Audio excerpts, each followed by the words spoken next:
अस्सलाम वालेकुम बच्चों, कैसे हैं आप सब। उम्मीद करता हूँ आप सब खैरियत से होंगे।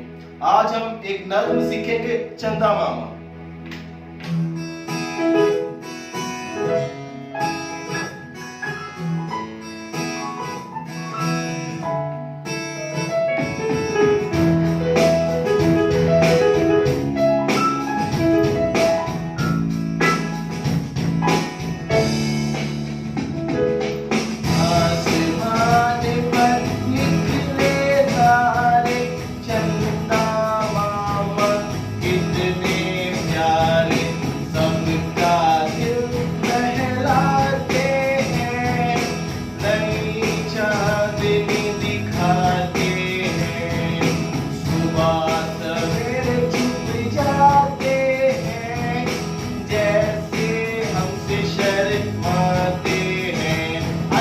फिर हम मिलकर पढ़ेंगे।